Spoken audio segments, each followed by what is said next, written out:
You know, today I learned that frogs also like Big Block Chevys.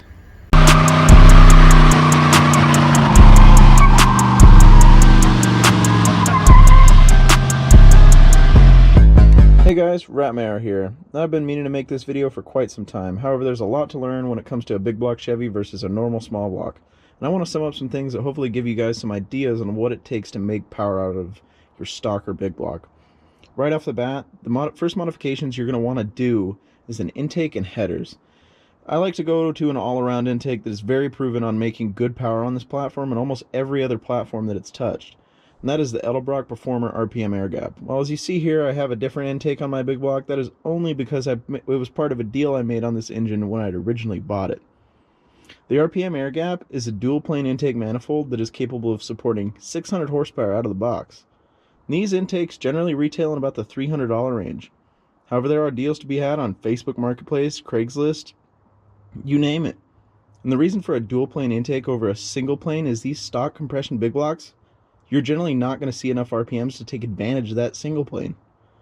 In this application, a single plane would kill low-end power production where most street driving is actually done.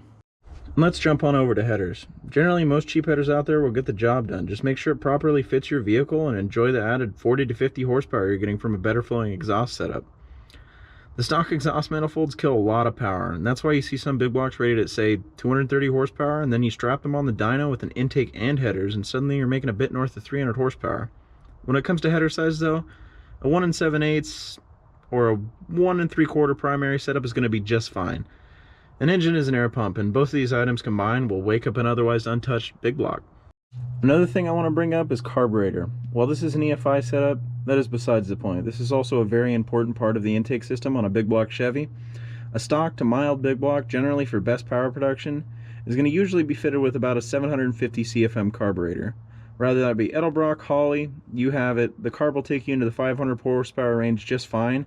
It'll also work fine on any big block really below that power level as well. These engines are large and they require a lot of airflow to make the power that they're actually capable of. And for people looking to make a little bit more power out of their engine than just an intake and headers, this is where I want to show you guys the oval port head. This is the best budget-friendly head that you can pretty much get, period, for a big block Chevy. These things are riddled all over Craigslist, Facebook Marketplace, you name it, it's there. And usually they can be had for, you know, 500 bucks pretty much assembled, or if you want to rebuild them yourself or whatnot, you can find them for a lot less than that. And by going over to this head, you gain a lot more top end. With a peanut port head, usually those start to trickle off after about 4,500 RPMs. They just don't make a lot of high-end power. Below that, though, they are great torque monsters and you can still do a lot with them. Heck, I'll show you a little bit further in this video. There are combinations that have made 450 horsepower with peanut port heads. It's just, for the average street guy, peanut port heads are not something that you're going to want to retain. If you're looking to throw an engine in your Camaro, you know, your Corvette, your Chevelle, whatever, heck, even your Chevy street rod truck, peanut port heads usually aren't the way to go if you're looking to make a bunch of high-end power. And I don't mean really high-end, I mean like rev it out to like 6 grand. That's about as far as you're going to want to push a stock cast assembly engine regardless. And these oval ports are an awesome value for your money to get you there. So let's take a look at the oval port and the peanut port heads.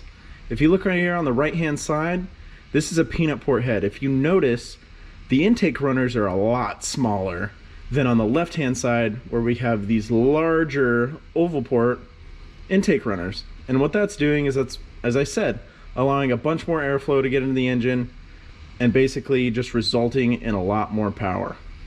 Another advantage to these oval port heads is that it's not a one-size-fits-all shoe.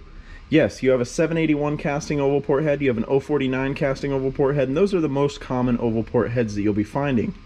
But, as I said, it's not a one-size-fits-all. There are plenty of oval port heads that have smaller chambers which boosts your compression ratio from that stock 8-to-1 compression that's usually found on those Smogger 454s or Smogger big blocks. And by reducing this chamber size right here, you're going to make more compression, and more compression is going to make more power. If you already have a set of cylinder heads that you want to find out what they are, the best way to find it is looking at the casting number by pulling off the valve cover and taking a look right here. This will be the casting number that I've been referring to, and that'll be what you want to reference when you're looking for a set of cylinder heads. So what I want to show you guys here is I have a couple oval port casting numbers here that basically just work well for a performance application.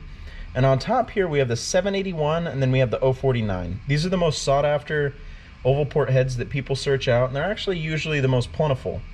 And dare I say usually the cheapest to find on this list. And basically people search these out. They have 118cc chambers or 122 for the 049s. I found a little bit of conflicting numbers on the internet, but I just wanted to get as accurate as possible. However, generally for these low compression big blocks, I try to go to the 063 head. This is a 101cc chamber and it's a closed chamber head. What that essentially does is it boosts your compression. That way we can get away from the 8-to-1 compression and hopefully a little bit into the 9s. That's going to help boost power potential, as well as you'll still be able to use regular at 9-to-1. So you're not hurting yourself, fueling cost, you're still going to be able to use regular, and you're going to have a little bit more compression, and that's just going to benefit all the way through the power curve. Now obviously there are other casting numbers on this list. These ones are a little bit more difficult to find, but they're still amazing heads. Any of these heads on this entire list are going to benefit you greatly over the stock peanut port heads. It's just finding out exactly what compression ratio you want to run with and going from there. So you can either go with a closed chamber, 101cc, you can go with a larger chamber, open chamber, 049, 781, or heck, there's actually an in-between with the 241s here at 113 cc's and the 820s at 110 cc's. I actually have a set of 241s right here. These are actually going on my friend's stock big block in his C10, so this is going to be a good boost in compression. You all also notice here how large this valve is. These heads greatly benefit from putting a larger valve in them as well. As I said, an engine is an air pump. More air you can get through it, the more power you're going to make. If you got a set of oval port heads, putting a larger valve in them does not hurt anything. These valves also can be found in just stock heads. Some oval port heads already come with larger valves. For example, on the intake side we have a 219, and on the exhaust side we have a 188. If your oval port head does not have these exhaust valves, this is another thing that you can add to it just to squeeze out a little bit more horsepower. Now the next thing I want to get to is camshaft choice, and I know you guys probably thought that I was going to get to this a little bit earlier in the video, but I had a little bit of a plan because I came up with two cams that would work great for the peanut port application and the oval port application in stock compression form, and basically just be a cheap cam that'll make really good power. So let's get it to it. The cam in front of me is an XE274H. This is a flat tappet hydraulic camshaft. I'm not gonna show you guys any roller cams because those get expensive very fast, and this is a budget-friendly video for the average person that just wants a quick street rod.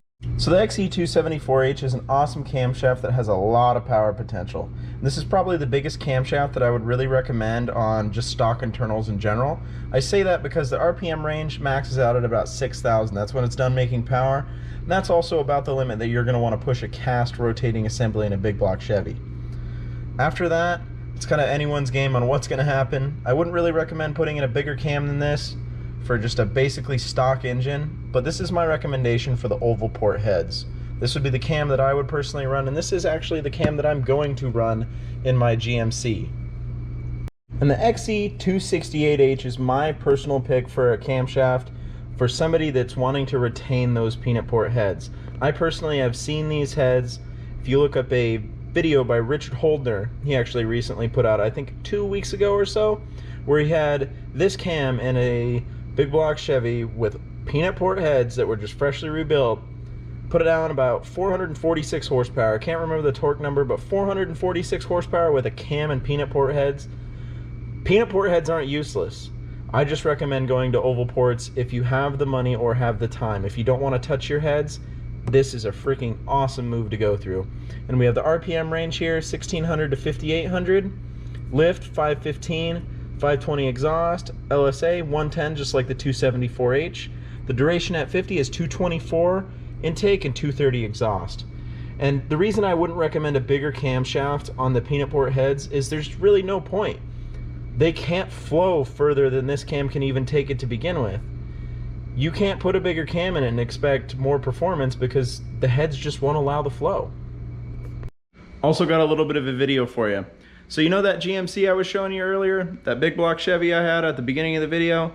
That's a peanut port headed 454 stock camshaft just with intake headers and a Holley Sniper EFI system. That truck weighs 4,600 pounds. And I have a little video racing my friend's BMW 330 Ci. Now, it's still a 4,600 pound truck, but let's see how it does.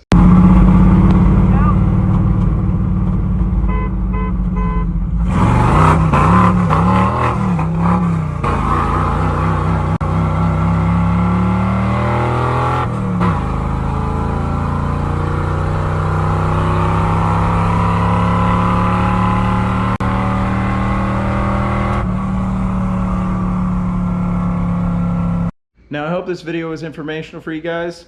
Basically, I just wanted to put this out there to show you it is possible to build a Big Block Chevy on a budget and make some serious power. Now, all that's left to it is go out and make some power and have some fun. Don't forget to destroy that like button, click subscribe. There's a lot more content to come. As you can see behind us, there's a lot of stuff to take videos of. So, have a great day, guys.